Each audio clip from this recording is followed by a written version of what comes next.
Hello everyone, कैसे हो आप सब। आई होप सारे बच्चे बहुत अच्छे से होंगे और मैम जो पढ़ा रही है उसे भी पढ़ रहे होंगे, है ना बच्चों। अच्छे हो ना आप सब। चलो बच्चों, देखो हमने आज तक क्या क्या पढ़ा बच्चों। जब से हमने अपनी क्लास स्टार्ट करी है हमने प्लांट का न्यूट्रिशन पढ़ा न्यूट्रिशन प्लांट के अंदर पढ़ा, यानी कि ऑटोटॉपिक और हीटोटॉपिक के अंदर हमने यूनिसेलुलर का डाइजेस्टिव सिस्टम पढ़ा। और फिर हमने क्या पढ़ा बच्चों, यूनिसेलुलर का डाइजेस्टिव सिस्टम पढ़ा और मल्टी सेलुलर ऑर्गेनिज्म का डाइजेस्टिव सिस्टम पढ़ा। आज हम पढ़ेंगे बच्चों, क्या पढ़ेंगे, रेस्पिरेशन। और हाँ, हमने प्लांट के अंदर रेस्पिरेशन भी तो पढ़ा था। प्लांट के अंदर रेस्पिरेशन, रेस्पिरेटरी ऑर्गन क्या होता है प्लांट के अंदर, स्टोमेटा, ये बताया था ना मैम ने अच्छे से। फिर हमने क्या पढ़ा, मल्टी सेलुलर के अंदर यानी कि यूनिसेलुलर के अंदर डाइजेस्टिव सिस्टम पढ़ा, मल्टी सेलुलर के अंदर डाइजेस्टिव सिस्टम पढ़ा। आज हम बच्चों रेस्पिरेशन प्रोसेस पढ़ेंगे। और रेस्पिरेशन प्रोसेस हम किसकी पढ़ेंगे बच्चों, मल्टी सेलुलर ऑर्गेनिजम्स की। किसकी पढ़ेंगे बच्चों, मल्टी सेलुलर ऑर्गेनिजम्स की, यानी कि हम रेस्पिरेटरी सिस्टम पढ़ेंगे। समझ आ रहा है बच्चों, क्या पढ़ेंगे हम, रेस्पिरेटरी सिस्टम। और बच्चों सुनो, देखो बच्चों हमारी जो क्लासेस चल रही है ना बच्चों, बहुत इंपॉर्टेंट है। आपको पता है मैम एक एक टर्म अच्छे से डिफाइन करती है, एक एक टर्म। चाहे आपने 7th 8th 9th में साइंस बिल्कुल भी ना पढ़ी हो बच्चों, कम से कम मेरी 5-6 दिन क्लास कंटिन्यू लेके देखना स्टार्टिंग से, तब मेरे को बताना क्या आप में से कुछ सीख पा रहे हो या नहीं सीख पा रहे, या हमारी क्लास का कोई भी फ़ायदा नहीं। और बच्चों कमेंट करके ज़रूर बताया करो लास्ट में, ताकि मेरे को ये पता चले कि बच्चों को समझ आ रहा है या नहीं आ रहा। ठीक है बच्चों, हम करते क्लास स्टार्ट। और आज का हमारा टॉपिक होगा रेस्पिरेशन। हमने देखो ह्यूमन बीइंग के अंदर क्या पढ़ा, डाइजेस्टिव सिस्टम पढ़ लिया ना। अब हम रेस्पिरेटरी सिस्टम पढ़ेंगे कि जो ह्यूमन बीइंग है वो कैसे सांस लेते हैं, कैसे सारी प्रोसेस होती है, कैसे कैसे क्या होता है। ठीक है बच्चों, तो करते हैं हम अपनी क्लास स्टार्ट। देखो बच्चों, अगला टॉपिक है हमारा रेस्पिरेटरी सिस्टम। क्या है बच्चों, रेस्पिरेटरी सिस्टम। ठीक है, तो सबसे पहले हम ये समझेंगे बच्चों रेस्पिरेशन क्या होता है। मैंने क्या बोला बच्चों कि रेस्पिरेशन क्या होता है, ध्यान से सुनना बच्चों। इन एनिमल्स में या फिर ह्यूमन बीइंग में, एनिमल्स में या फिर ह्यूमन बीइंग में, देखो बच्चों रेस्पिरेशन में क्या होता है, इन दिस प्रोसेस इस प्रोसेस के अंदर जो हम क्या लेते हैं बच्चों, वी टेक ऑक्सीजन। हम क्या लेते हैं बच्चों, ऑक्सीजन लेते हैं। और क्या रिलीज़ करते हैं बच्चों, एंड रिलीज CO2। क्या रिलीज़ करते हैं, CO2। This process is known as, इसी प्रोसेस को बच्चों क्या बोलते हैं, रेस्पिरेशन बोलते हैं। क्या बोलते हैं बच्चों, रेस्पिरेशन। लेकिन ये जो रेस्पिरेशन है ना, ये मल्टी सेलुलर मतलब एनिमल्स के अंदर होती है। अब वो एनिमल यूनिसेलुलर भी हो सकता है और मल्टी सेलुलर भी। ये वाली प्रोसेस कौन सी प्रोसेस की, ऑक्सीजन को लेना और CO2 को छोड़ना, ये प्रोसेस किसके अंदर होती है बच्चों, किसके अंदर होती है, ऑर्गेनिजम्स के अंदर होती है, यानी कि से एनिमल्स के अंदर होती है। अब प्लांट भी तो ऑर्गेनिजम्स है, लेकिन प्लांट के अंदर तो नहीं होता, प्लांट तो CO2 लेते हैं और ऑक्सीजन छोड़ते हैं। लेकिन ये वाली प्रोसेस O2 लेते हैं और CO2 छोड़ते हैं, ये एनिमल्स के अंदर होती है। इट अकर्स इन, किसके अंदर होती है बच्चों, ये एनिमल्स। अब वो एनिमल यूनिसेलुलर भी हो सकता है और मल्टी सेलुलर भी हो सकता है। समझ में बात आ रही है। अब ध्यान से सुनो बच्चों, मैंने रेस्पिरेशन बता दिया, एनिमल के अंदर और ह्यूमन बीइंग के अंदर रेस्पिरेशन कैसे होता है, O2 को लेते हैं और CO2 को छोड़ते हैं। अब आगे देखो बच्चों, जो रेस्पिरेशन होता है वो 2 टाइप्स का होता है, इज ऑफ 2 टाइप्स। कितने टाइप्स का होता है बच्चों, रेस्पिरेशन 2 टाइप का होता है। कौन कौन सा बच्चों, पहला होता है एरोबिक। कौन सा बच्चों, aerobic respiration, aerobic respiration. And second is बच्चों एनएरोबिक, एनएरोबिक रेस्पिरेशन। समझ आ रहा है बच्चों। अब ध्यान से सुनो बच्चों, जिस रेस्पिरेशन में ऑक्सीजन प्रेजेंट होती है, जिस रेस्पिरेशन में ऑक्सीजन प्रेजेंट होती है उसको बोलते हैं एरोबिक रेस्पिरेशन। और जिस रेस्पिरेशन में ऑक्सीजन प्रेजेंट नहीं होती उसको क्या बोलते हैं बच्चों, एनएरोबिक रेस्पिरेशन बोलते हैं। इनको डिफाइन करने से पहले मैं आपको एक टर्म बताना चाहूँगी, व्हाट इज़ पायुर्वेट, व्हाट इज़ पायुर्वेट। पायुर्वेट क्या होता है, फिर हम इसको डिफाइन करेंगे और इसको डिफाइन करेंगे। देखो हमारा टॉपिक स्टार्ट हुआ है रेस्पिरेटरी सिस्टम, ठीक है बच्चों, इसी के अंदर है ये सारा, ठीक है। पायुर्वेट भी इसी के अंदर है। कभी सोचो ये अलग से क्वेश्चन है, अलग से क्वेश्चन नहीं है, ये क्वेश्चन इससे रिलेटेड है इसलिए लिखवा रही हूँ। देखो पायुर्वेट क्या होता है बच्चों, जब कार्बन के 6 मॉलिक्यूल कार्बन के 3 मॉलिक्यूल में ब्रेक डाउन हो जाते हैं, इस प्रोसेस को बोलते हैं पायुर्वेट। मैम ने क्या बोला, when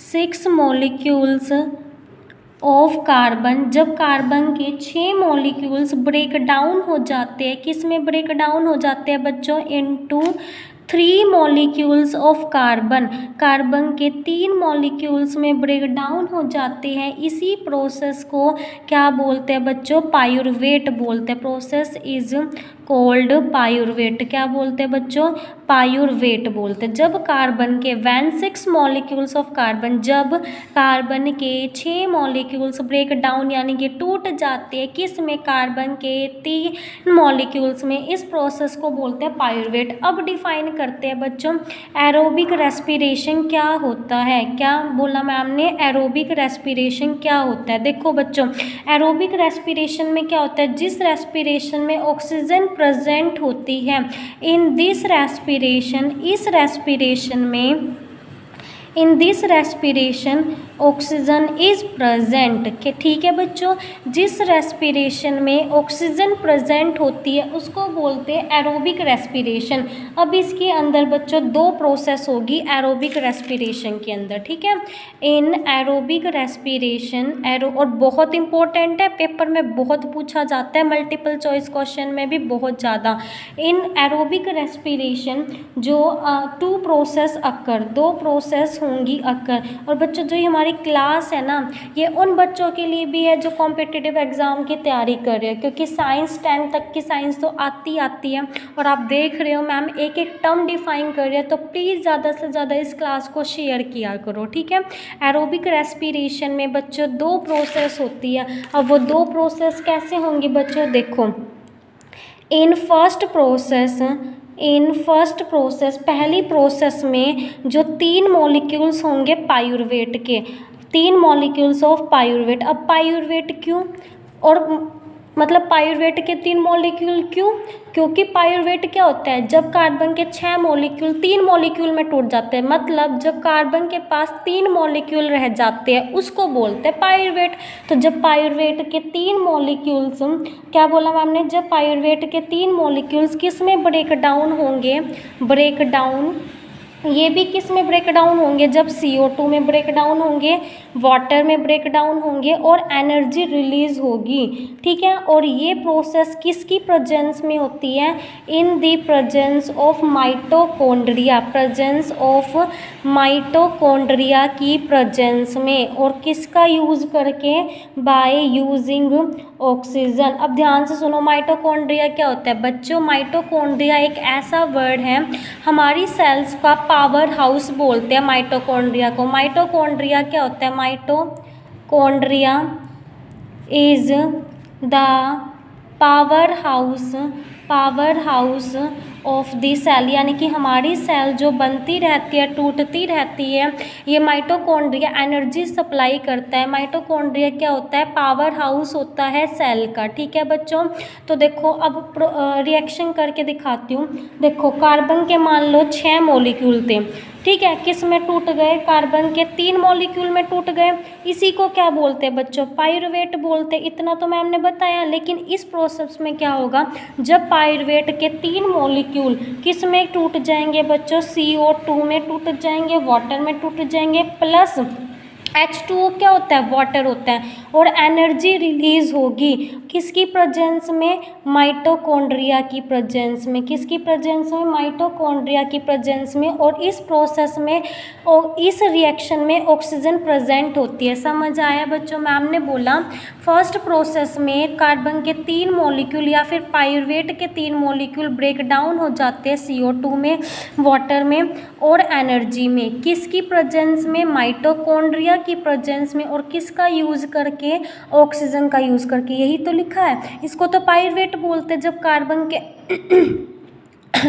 जब कार्बन के 6 मॉलिक्यूल कार्बन के 3 मॉलिक्यूल में टूट जाते हैं, इसको बोलते हैं पायरुवेट। ठीक है। फिर पायरुवेट के 3 मॉलिक्यूल किस में टूटेंगे, CO2 में, वाटर में, एनर्जी में। किसकी प्रेजेंस में बच्चों, माइटोकॉन्ड्रिया की प्रेजेंस में। और किसका यूज़ करके, ऑक्सीजन का यूज़ करके। बच्चों पेपर में ऐसे क्वेश्चन आते हैं कि बताओ जब कार्बन के 3 मॉलिक्यूल ब्रेक डाउन होते हैं CO2 में, वाटर में और एनर्जी में, तो वो किसकी प्रेजेंस में होती है। तो वहाँ पर आपका आंसर होगा बच्चों माइटोकॉन्ड्रिया की प्रेजेंस में और उसमें ऑक्सीजन प्रेजेंट होती है। समझ आ रहा है बच्चों।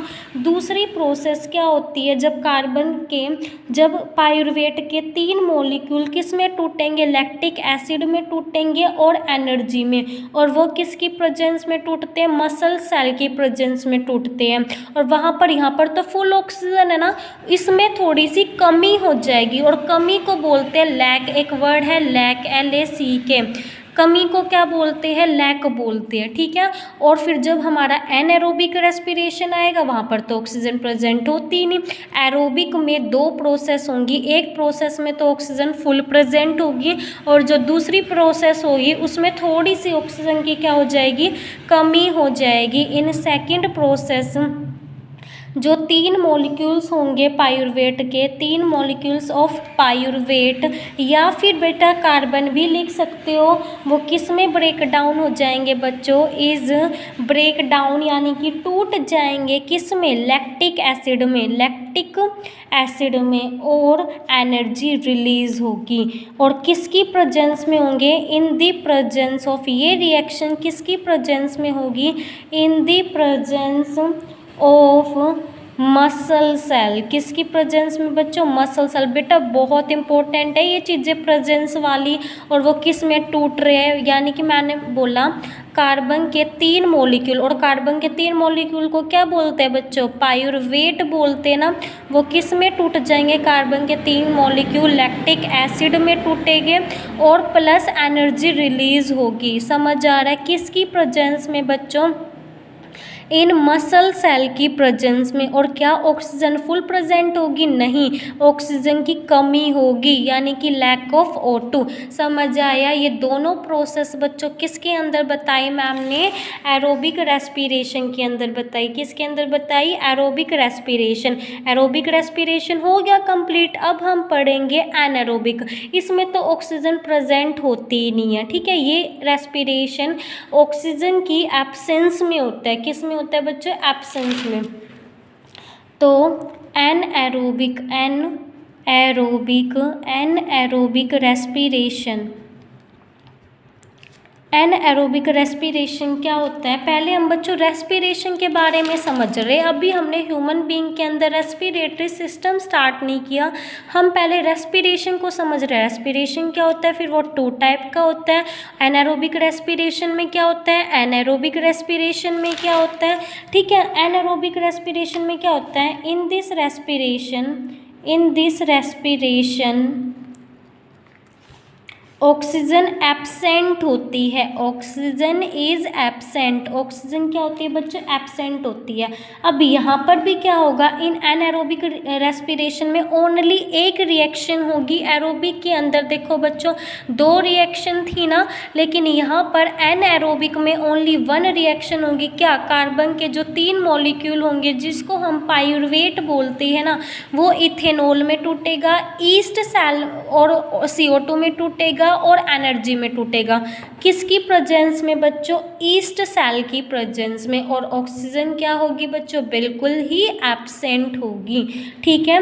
देखो 3 मॉलिक्यूल्स जो होंगे कार्बन के, ऑफ कार्बन, जिसको सी मतलब कार्बन, जिसको पायुरवेट भी बोलते हैं, पायुरवेट, वो किस में ब्रेक डाउन होंगे बच्चों, इथेनॉल में, इथेनॉल में प्लस CO2 में और प्लस एनर्जी में। और ऑक्सीजन बिल्कुल एब्सेंट है, ऑक्सीजन एब्सेंट है। और किसकी प्रेजेंस में होगी ये रिएक्शन, ईस्ट सेल की प्रेजेंस में, ईस्ट सेल की प्रेजेंस में। अब इसको लिख के तो ना दिखाओ ना, वो तो आप खुद लिख ही लोगे। क्या लिखोगे, in this process 3 molecules of carbon is break down into ethanol plus CO2 plus energy in the presence of yeast cell and oxygen is absent। I hope आपको अच्छे से समझ आ रहा होगा बच्चों, आ रहा है नहीं आ रहा।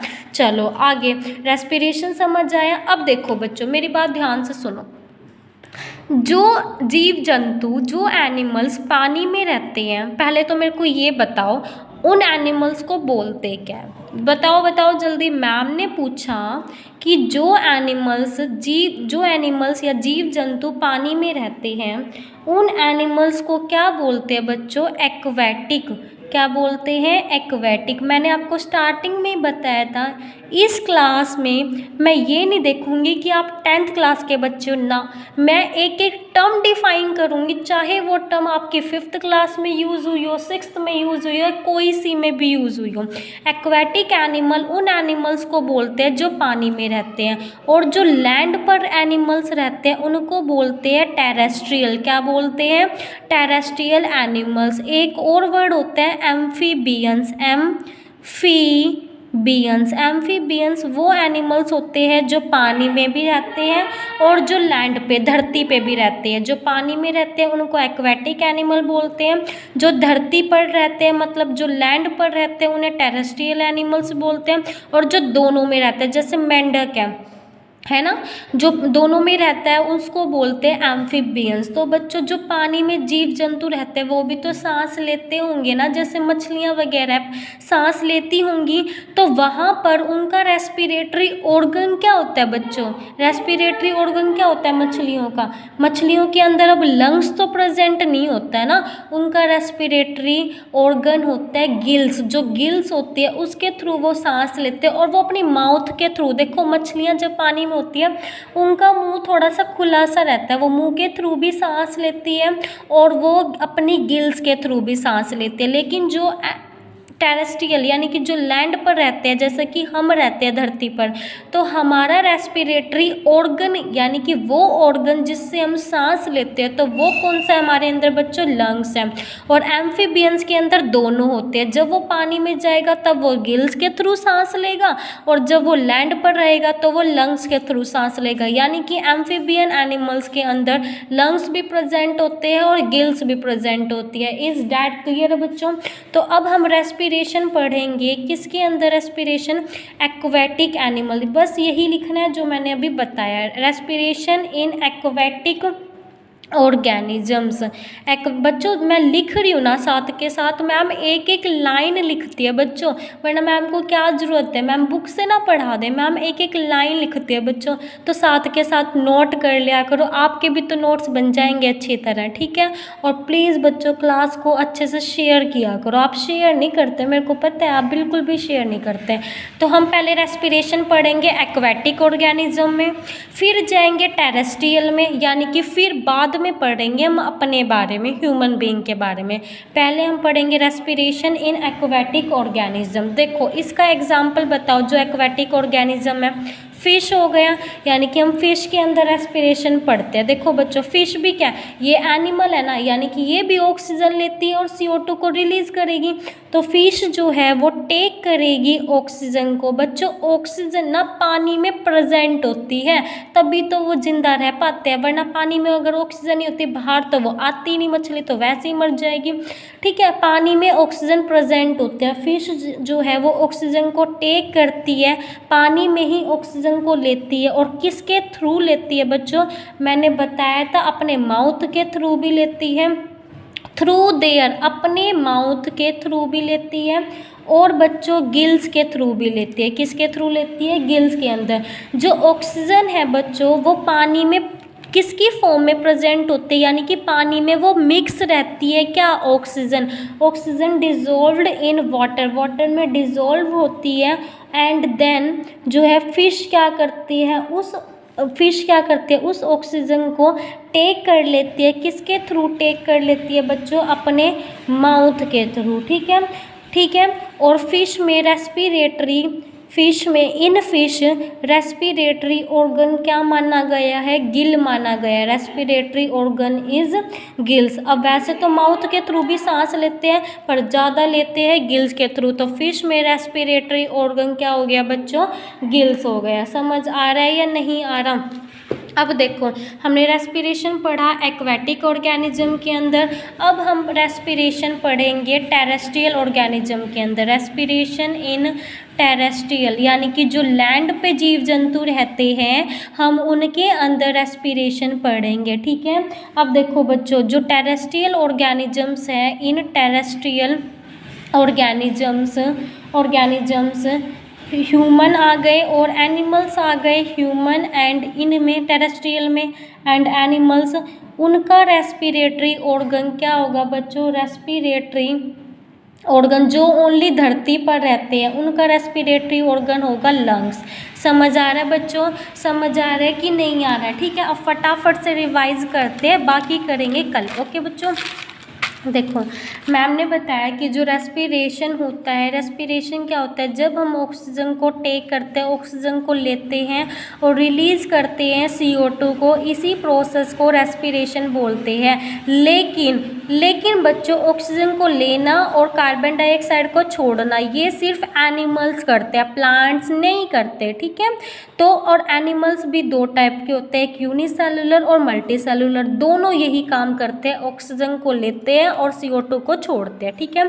फिर रेस्पिरेशन दो टाइप का, एरोबिक और एनारोबिक। सबसे पहले पायरुवेट क्या होता है, जब कार्बन के 6 मॉलिक्यूल ब्रेक डाउन हो जाते हैं कार्बन के 3 मॉलिक्यूल में, इस प्रोसेस को बोलते हैं पायरुवेट। एरोबिक रेस्पिरेशन में ऑक्सीजन प्रेजेंट होती है। और इन एरोबिक रेस्पिरेशन में दो प्रोसेस होती है। पहली क्या, पायरुवेट के 3 मॉलिक्यूल किस में टूटते हैं बच्चों, CO2 में, वाटर में और एनर्जी में। किसकी प्रेजेंस में, माइटोकॉन्ड्रिया की प्रेजेंस में, यहाँ पर ऑक्सीजन ज़्यादा होती है। सेकेंड प्रोसेस में पायरुवेट के 3 मॉलिक्यूल किस में ब्रेक डाउन हो जाते हैं, लैक्टिक एसिड और एनर्जी में। किसकी प्रेजेंस में, मसल सेल की प्रेजेंस में। ऑक्सीजन की थोड़ी सी कमी हो जाती है। फिर एनारोबिक रेस्पिरेशन क्या होता है, इसमें तो ऑक्सीजन ही प्रेजेंट नहीं होती, ऑक्सीजन एब्सेंट होती है। इसमें एक प्रोसेस होती है, कार्बन के 3 मॉलिक्यूल किस में ब्रेक डाउन हो जाते हैं, इथेनॉल में प्लस CO2 में प्लस एनर्जी में, और किसकी प्रेजेंस में, ईस्ट सेल की प्रेजेंस में। फिर बताया मैम ने एक्वेटिक ऑर्गेनिज्म के अंदर रेस्पिरेशन का एग्जाम्पल फिश वाटर से ऑक्सीजन को टेक करते हैं, किसके थ्रू, अपने माउथ के थ्रू और गिल्स के थ्रू। पानी में जो ऑक्सीजन है वो डिजोल्व फॉर्म में प्रेजेंट होती है, और फिश के अंदर रेस्पिरेटरी ऑर्गन होता है गिल्स। ठीक है। उसके बाद रेस्पिरेशन इन टेरेस्ट्रियल और एनिमल्स। टेरेस्ट्रियल एनिमल्स के अंदर, यानी कि जो ह्यूमन है और एनिमल्स जो धरती पर रहते हैं, उनका रेस्पिरेटरी ऑर्गन होता है लंग्स। आई होप बच्चों आपको अच्छे से समझ आया होगा। अब हम कल पढ़ेंगे, क्या पढ़ेंगे, रेस्पिरेटरी सिस्टम, किसका, ह्यूमन बीइंग का। समझ आ रहा है बच्चों। अगर आपको अच्छे से समझ आए तो प्लीज़ कमेंट करके ज़रूर बताना क्लास कैसी लगी, ताकि अगर कोई भी कमी है तो मैं उसमें इम्प्रूव कर सकूं। ओके बच्चों, कल मिलते हैं सेम जगह सेम मैम के साथ और इतने प्यारे प्यारे बच्चों के साथ। तब तक आप अपना ध्यान रखिए और खूब अच्छे से पढ़ते रहिए। Okay bye, take care.